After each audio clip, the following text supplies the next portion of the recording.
बिस्मिल्लाहिर्रहमानिर्रहीम। अस्सलाम वालेकुम एवरीवन। उम्मीद करती हूँ कि आप सब बिल्कुल ठीक होंगे। मेरा नाम है फातिमा और आप देख रहे हैं एफएम्स बावर्ची खाना। दोस्तों, गर्मियों का मौसम है, रमज़ान है और सब लोग रोज़े भी रख रहे हैं और इफ्तार में एक ही तरह के शरबत पी पी के इंसान थक जाता है। तो आज मैं आप लोगों के लिए ऐसा एनर्जेटिक शरबत लेके आई हूँ जिसे पीने के बाद आप पूरे दिन की थकावट और प्यास को भूल जाएंगे। तो यहाँ पे मैंने एक अदद बर्तन में शामिल कर दिया है 1.5 लीटर दूध। मैंने डब्बे वाला दूध शामिल किया है, आप खुला दूध भी इस्तेमाल कर सकते हैं। 1.5 लीटर मैंने डाला है, साथ ही 2 चम्मच चीनी गई है इसमें और 8 चम्मच भर के मैंने इसमें शामिल किया है रूह अफ़ज़ा का, ये आप देख सकते हैं। इसके बाद इसको मिक्स कीजिए, बहुत ही खूबसूरत सा लाइट पिंक सा कलर इसके अंदर आ जाएगा। अब नेक्स्ट स्टेप में आपने क्या करना है वो मैं आपको बताती हूँ। तो ये देखिए माशाल्लाह बहुत ही खूबसूरत कलर निकल के आया है इस शरबत का। यहाँ पे मेरे पास बेसल सीड्स से यानी कि तुख्मे मलंगा, इनको मैंने पानी के अंदर भिगो के रख दिया था तकरीबन 1 घंटे के लिए। तो ये अच्छे से फूल गई। ये तकरीबन 4 चम्मच थी जो मैंने डाली हैं।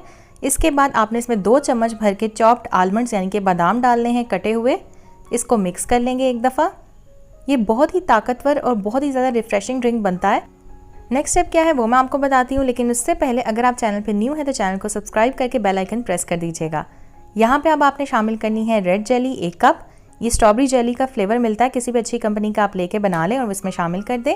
ग्रीन जेली मैं डाल रही हूँ 1 कप। जेली बनाने का तरीका ऑलरेडी मैंने सिखाया हुआ है, आप मेरे चैनल पे जाके वो वीडियो देख सकते हैं। तो ये आप देख सकते हैं जेली मैंने डाल दी है। मैंने ग्रीन यानी कि बनाना जेली और स्ट्रॉबेरी जेली इस्तेमाल की थी 1-1 कप। अब इसमें जाएगी हस्बे ज़रूरत बर्फ़ डाल के ये खूब ठंडा हो जाएगा।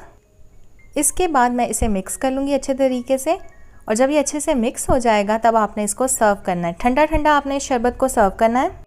ये शरबत बहुत ही मज़े का बनता है और इसकी तासीर भी बहुत ठंडी होती है क्योंकि इसके अंदर हमने तुख्मे मलंगा शामिल किया है। तो ये आपके जिगर की मैदे की गर्मी को दूर करेगा।